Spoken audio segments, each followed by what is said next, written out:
What's going on, everybody? Welcome back to another episode of JaAR. JaAR, for those of you that may be new, stands for Joe and Amy Review. It's our weekly show where we go over the magic stories as they're posted on Wizards' website. But we've been in a little bit of a hiatus last week and this week. But next week is kind of a big deal. The Dominaria story starts next week.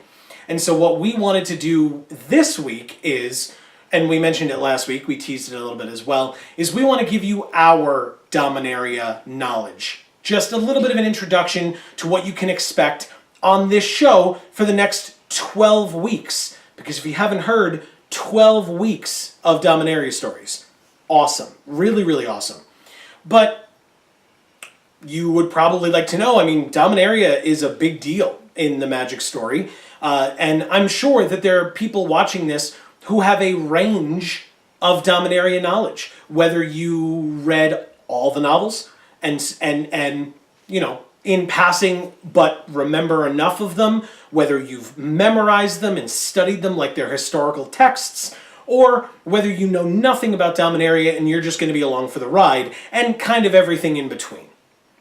And we wanted you to be aware of what we know, because we're going to keep reviewing Magic stories. We've been doing that since day one here, right, however 100 plus episodes ago that we started this in Shadows over Innistrad.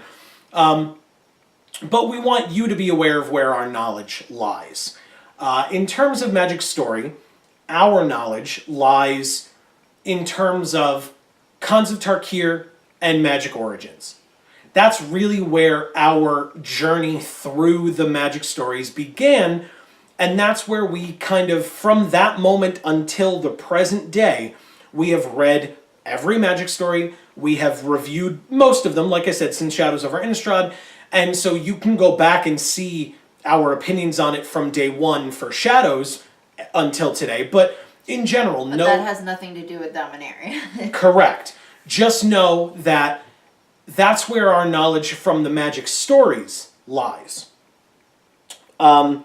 We also have some knowledge of Dominaria because other great Vorthos in this community have been making articles and video content and things like that on this topic, on this plane, because there is so much of a wealth of backlog of knowledge, if you will, that those content creators know, and some of us... Or have researched. Right, or both. You know, maybe it wasn't something they knew, it was something they had to find. Correct. And both of us didn't know that as much. And so, as Amy mentioned, we have been trying our best to do our research. And I personally want to shout out Vorthos J on Twitter. You can go check him out writing for Gathering Magic, doing his own blog. He has done some amazing work in the lead up to Dominaria with discussions on the Raven Man, Mother Luti, many things leading up to this point, just in general. And I encourage you to go check those out. It is in-depth, and it is a long read, but if you're interested in that kind of stuff, it's totally worth it. Do I consider myself an expert on any of that stuff? Not even close. Have I read it more than once? Maybe like 1.5 to 2 times. But I have not studied it extensively. And there's a reason for that. I would like to go into Dominaria as a modern Magic reader. I want to go in as someone who has started from the resurgence of the Magic story being Magic Origins.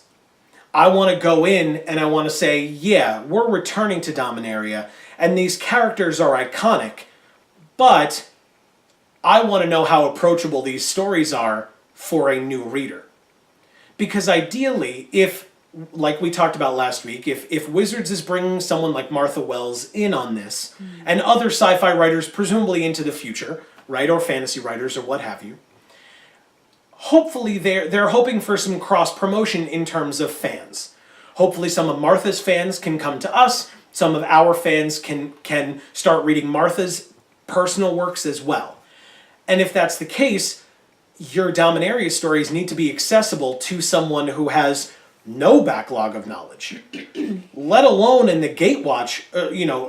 Dominaria as a whole, sure, but the Gatewatch as well. because you are going to have Jace, Gideon, Chandra, and Liliana, sorry Amy, seemingly not Nissa, which is odd. I'm curious where they're going to go with that. Although, to be fair, they have not officially announced that the next place we're going to is Ravnica, although that is everyone's assumption at the time of recording, is that the next plane we'll be going to is Ravnica. Shout out to Nicol Bolas and Veraska for cluing us into that. But technically it has not been officially announced yet, so it's possible that we could be going to check in on Nissa in between, although I feel like that would be somewhat of a huge letdown because of kind of the build-up for Ravnica. But that's really neither here nor there. Yeah, I mean, it would make a lot of sense for Nissa to go to Ravnica. I mean, if she's part blue now, and there could be a whole thing with that. But that's true. That's not what this video is about. True.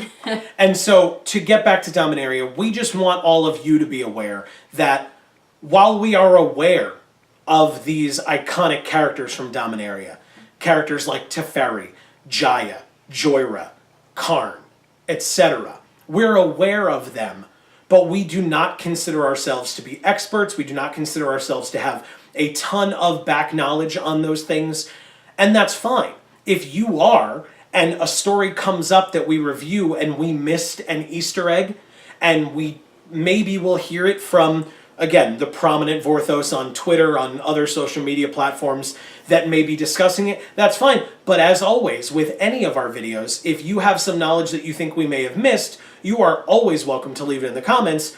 We will read it, and maybe we can learn something. Because yes, that, totally. I'm all about. I am all about learning about backstory, about learning about characterization, and maybe we see a character do something that is kind of counter to what they've done in the past, or mirrors something that they've done in the past. And if we're not specifically aware of that, that might be something that we miss. And so we would love for you to talk to us about that and tell us about that. That would be great. I will say, in terms of back knowledge, another shout out to a Vorthos is Vorthos Mike. And I want to shout out Vorthos Mike for this. I don't know how well you can see it because the camera's a little far away, but this is the Time Spiral novel.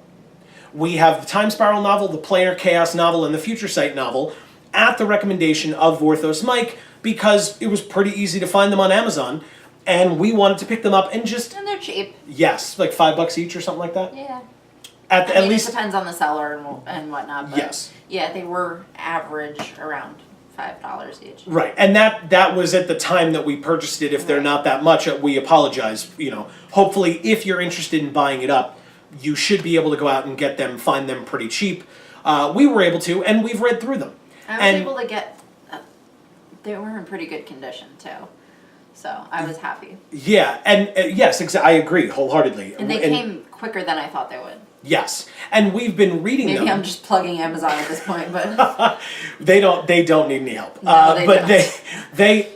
We have been reading through these stories in much the same way that we read through the short story magic stories that are posted on the website.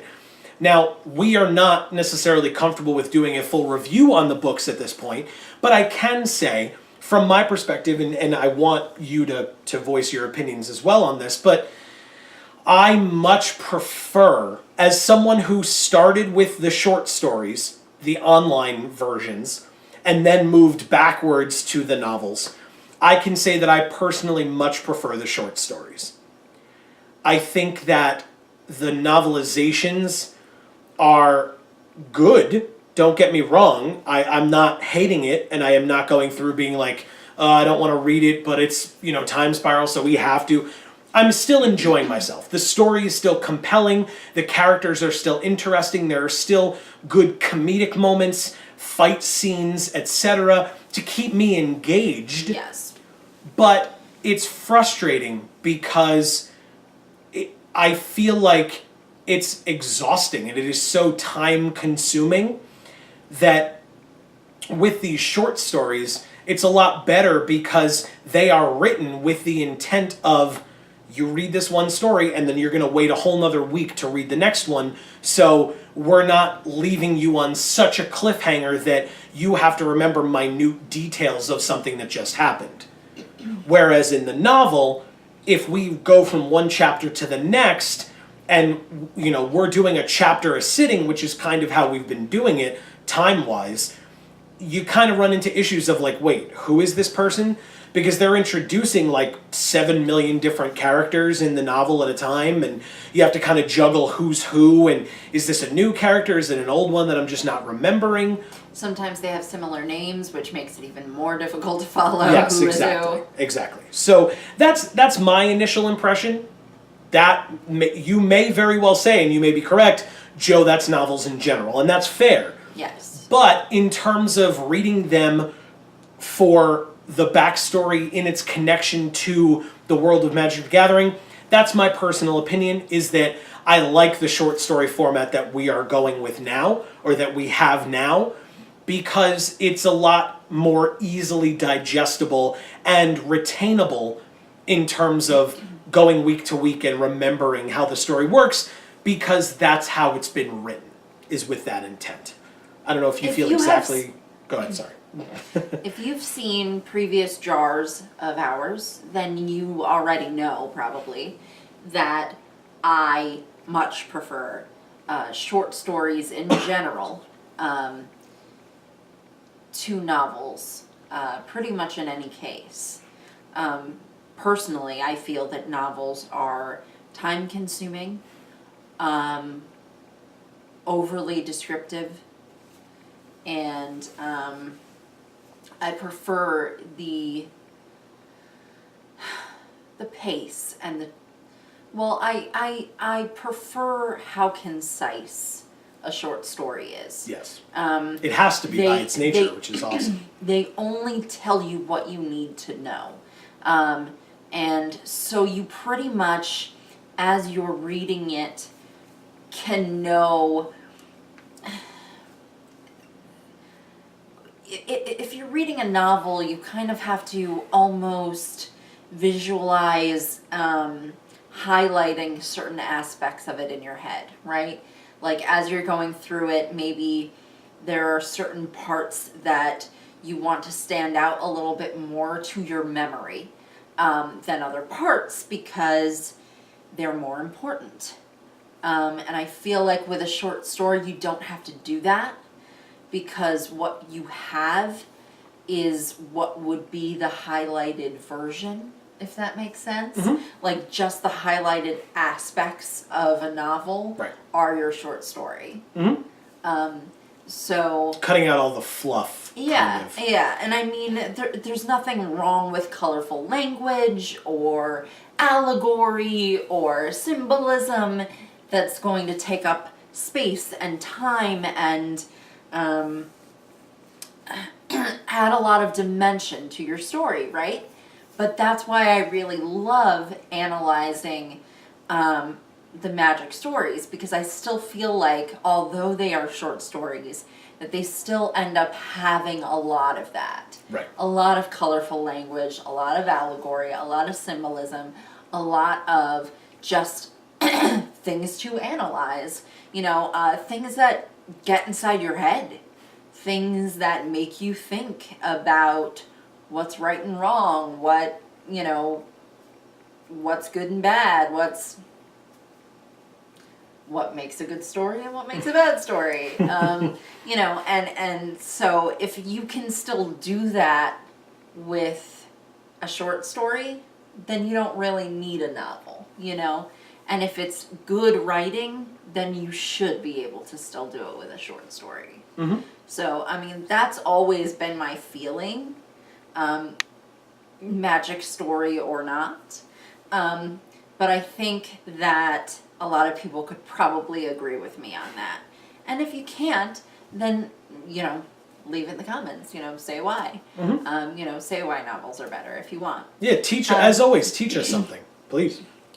And, you know, I don't know, we're not necessarily sure that the introduction of this new novelist is going to be short stories, or particularly short stories. I mean... Well, I mean, I assume if it's 12 weeks, the way I look at it is if you consider each week to be a chapter, a 12-chapter book is not a small one by any means. No. Especially with the length that the Magic stories have been in the past. If they are all that length, you know, the longest that they have been or near that, that's a pretty sizable amount for afterwards. If it were then to be released fully as an ebook, that's a pretty hefty, task to place on someone's shoulders to read the whole thing kind of in one sitting or as a book. So I don't know. I'm thinking that they're kind of moving a little bit more toward the novel feeling that Dominaria initially had, even if it's not novels again. You know, maybe it'll be this sort of middle ground between short stories and novels because it's Martha Wells, because it's Dominaria, because it's, you know. Well, and I feel like they've kind of done that in bringing in Martha. She even mentioned in the interviews that we reviewed last week, she mentioned that she had 6 of the 12 stories kind of done already and in for revisions, and she was working on the drafts of the final 6. So whether that means that she did, that's just where she is up to at this point, or at that point that she had done, 6 and it was really, she sent it to them one at a time, or if she really is doing 6 at a time and she's kind of doing it like mini novels that way. Either way, that's fine to me. I think that makes perfect sense either way because it's whatever she is most comfortable with. But that very well may be is that she is writing it like a novel and then just splitting it 12 ways or 6 ways and then 6 more. So... I feel that would be okay for Dominaria. I don't think that if that's the new normal, that's a good thing. And I could get into why, but I'm not sure that it makes sense to do that in this video. No. Maybe in the comment section, if you guys want to get into that, we can. But, I don't know that would be a healthy transition for every plane to have. Fair enough. If that makes sense. Fair enough. I mean, we will have to see because this, I feel like, and I don't know this by any means, but I feel like this might be an experiment of let's bring in this novelist, let's see how it works, let's see if we can take a little bit off of Alison Lure's shoulders. And again, the whole narrative team. I am not putting this all on Alison. There were a number of people that were mentioned, and they are still doing work on this, don't get me wrong, but Alison's the best. She did do an amazing amount of work, and we've complimented her. I don't want to say too much because that's not true, but enough, I think, at this point. So, but regardless, I think that they are trying to see what it would be like to take that workload off of her shoulders to allow her to use her creativity in other ways and see what happens if they bring in professionals. That's not to say that Alison's not a professional, because she clearly is. But technically she's being paid to do it. Right. But it's technically also not her job. Like, yeah. that really wasn't what she was hired to do for Wizards, by any means. But well, actually, I don't... Her role, I guess, has evolved multiple times during Correct. her employment there so far. Correct. And and looking forward to hearing from her as to all of the other things that she's doing. Yeah. But again, that's neither here nor there for Dominaria. In terms of Dominaria, the last thing that I wanted to touch on was how we're going to review Dominaria. For JaAR, we've just been going in and reviewing the stories. That's not going to change. This is Dominaria, sure, we get it. But at the same time, this is still the Magic stories. This is still, and this is something that surprisingly I have not seen a ton of Vorthos talking about, simply because of all of the hype around seeing characters like Jaya and Karn and Teferi and Joyra and, whatever, the Weatherlight, and maybe we'll see this person and maybe we'll see this person back, and what about this obscure character? And that's fine. Enjoying those stories and enjoying those characters and having nostalgia for that is perfectly fine. But let's not forget for a second that this is a continuation of the Gatewatch story just like any other. Sure, maybe we don't have Nissa, but we still have all 4 other members. We also haven't heard about a Johnny, although the main reason they're on Dominaria is because a Johnny was the one who said, "I'll meet you all there." Yeah. So we have every member of the Gatewatch. Something's afoot. Maybe. Speaking of something being afoot, we have the evil cabal that we've been hearing a little bit about. We have Liliana's demon that she's coming up against here. And we'll have to see what happens with all of that as well. I'm intrigued by it, and that has been a topic of discussion, right? Liliana facing her final demon, what will that mean if she kills him? How does that work out with Nicol Bolas as well? There's a lot going into this, and we are gonna, like I said, we're gonna review this story like it's any other. This is no different, despite the fact that we are returning to a lot of older characters that we have not seen in a very long time, including some who are planeswalkers, where we could have seen them in other places, but we are seeing them back on Dominaria. Including, we might even see some that we're unaware of. Right. Death. Or at least we don't know too much about. Right. And again, that is something that that Vorthos J recently wrote about as well. I'll shout him out again. That, who is dead versus who is alive. And will those truths stay that way? Right. We shall see. Will that stuff still be the case when we arrive and or when we leave? I was just going to say that, yes. And when we leave, we'll see what happens as well. And we'll see who moves on, right? Could any of those major good guy characters be recruited to the Gatewatch for this fight against Bolas? Are they a little too busy on Dominaria because there's plenty going on there as well? We shall see, but I just find it interesting that I understand that there are certain people out there, we are not those people, who think that that's enough of the Gatewatch, get rid of them, we're so tired of it. We're not those people. We're genuinely not. And I'm curious to see where the Gatewatch story goes and how it continues, and it's going to continue on Dominaria. I am also interested in seeing what happens with these classic characters and how they return and what that means, and how they interact with the Gatewatch as we know them. But don't kid yourselves. Like I said, this is a Gatewatch story, and I'm looking forward to it. I just know that there are some people who are not, and who I feel like are glossing over the fact that it's a Gatewatch story because they're like, oh, Karn and Teferi and Joyra and Jaya, and it's like, sure, cool, and we're back on Dominaria, cool. Don't forget you've got the Gatewatch, and I imagine that for the stories that are centered around Gatewatch members, I can see people getting really upset about it. And so I'll say right here now, don't be surprised. Yeah. Don't be surprised at all, because... Yeah, don't assume that just because we're going back to an old plane where a lot of Magic's history took place, basically, don't assume that it's going to be all about the same characters it was back then. That's not a dynamic, interesting, modern story. That's a story that already happened. Right. So, try to understand that there's going to be lots of different characters either introduced or that you already know, i.e. the Gatewatch, and possibly other planeswalkers too. Know and love like the Gatewatch, yeah. Right?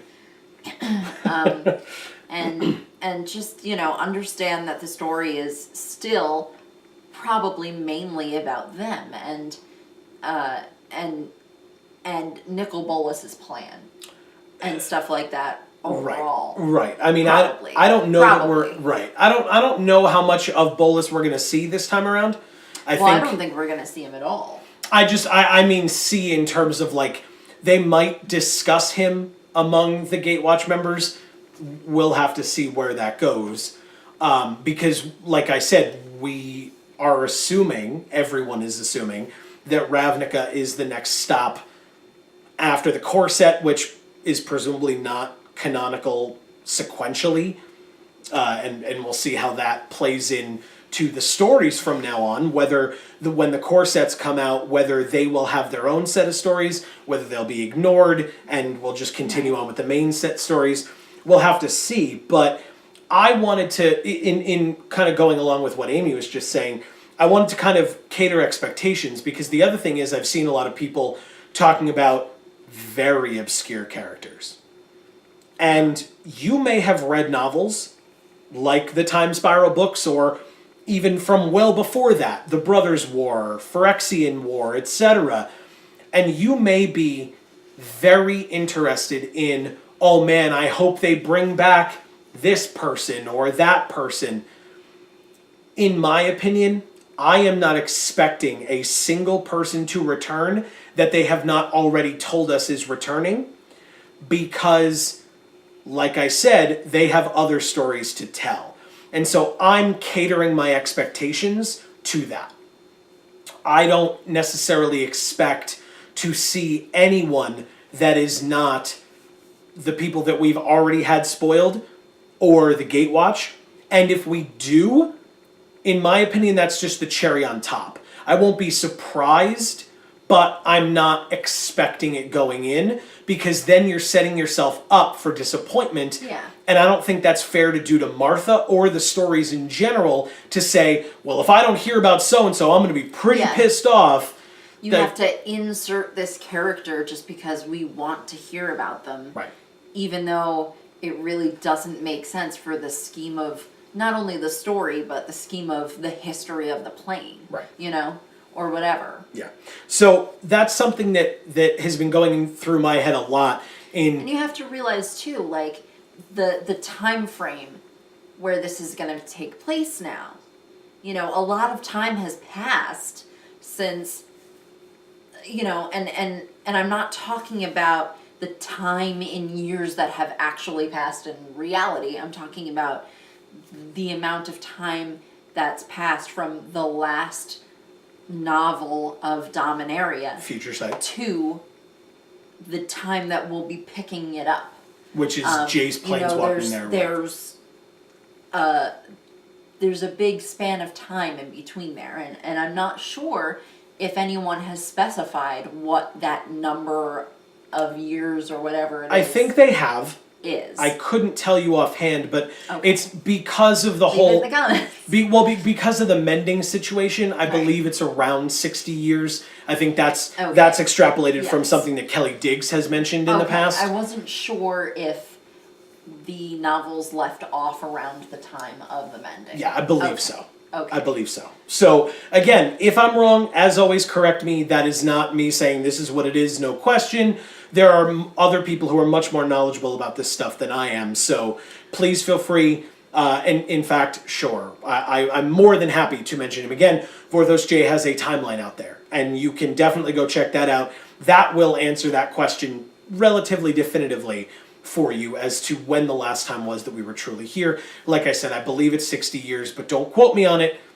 Do that, check that out for yourself before just believing me. Regardless of whether it's 60 years or not, it's still a lengthy period of time. Yes. So you have to assume that certain characters that were obscure are probably not going to be around. You have to assume that certain people may have died in the interim, Or gotten super old.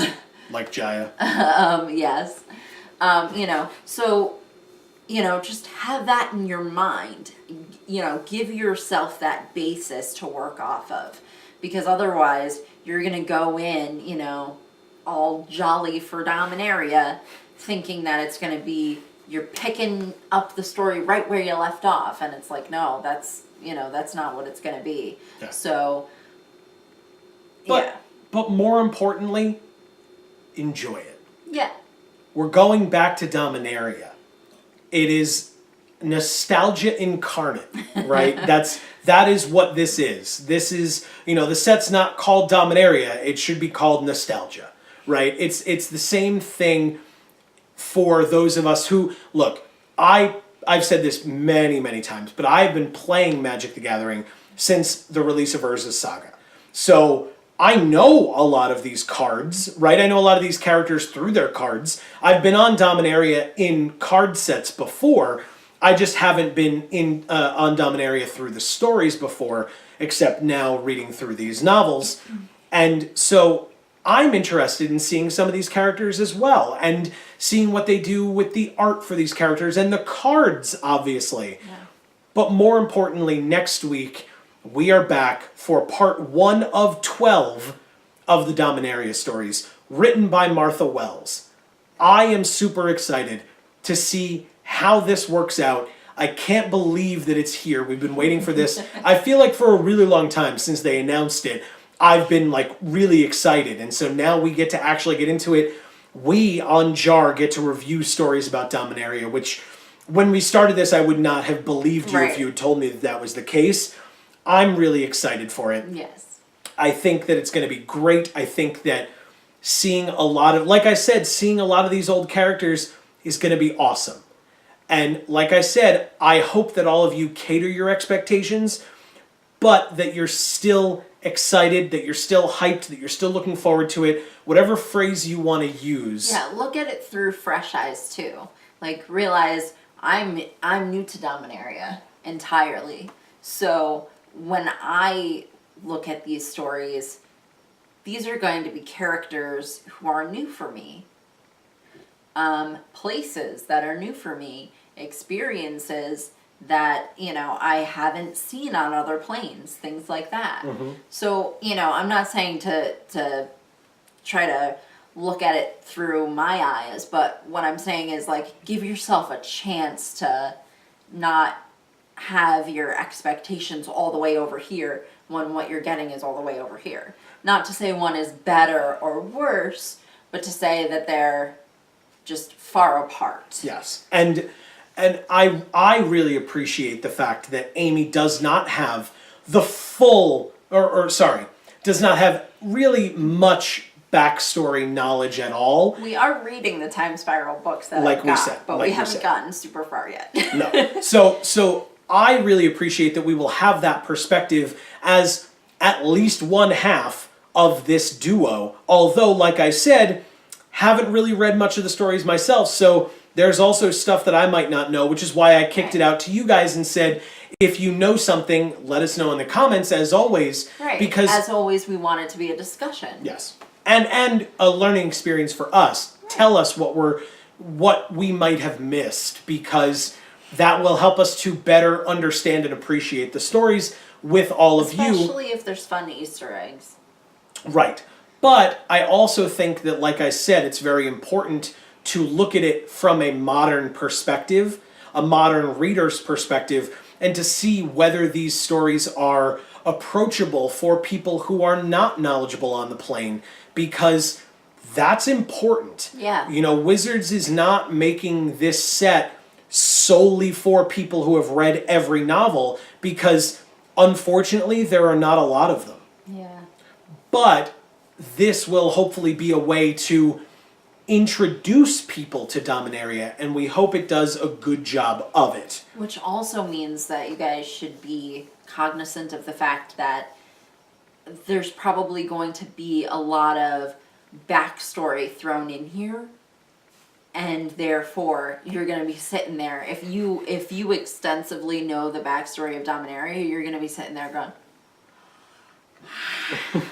Well, I already know this. Yes. Can we move it along, please? And the best example of that, the way that I would do it if it were me, and I do not consider myself to be anywhere near the caliber of Martha Wells, but if it were me, if you care, what I would probably do is any backstory that needs to be told, do it quickly and do it in dialogue with someone like Jace, who doesn't know these people. This is his first time on Dominaria, so any information that we need to know, have somebody telling it to someone who doesn't know it. Right. And then that's the way that we can do it, because we've talked about show don't tell a lot, and Right. I'm not going to get into it here, but that does go in every other episode of JaAR. well, no, but what I just said goes against show don't tell, and we've asked for that a lot, so we will cross that bridge if and when we come to it. I don't think it goes against it. I think it's exactly that. Okay. Like I said, Show don't tell, meaning put it in dialogue from somebody who doesn't know the information instead of just writing it in a paragraph of backstory. Okay. the way I'm looking at it is if that paragraph of backstory is dialogue, it's still telling us, not really showing us. But like I said, that's neither here nor there. We will cover that if and when we come to it. That's not really for this video. We will see. We will see if and when it comes up on Dominaria, and we'll see what we think of whether it is show don't tell, whether it's tell and not show, whatever. That will be another thing. Right. For now, this has been another episode of JaAR on Geek for All. We really, really hope that you are even half as excited as we are for going to Dominaria, seeing classic characters, returning characters, and more importantly, the continuation of this story that we have been following for however many years you've been following this story.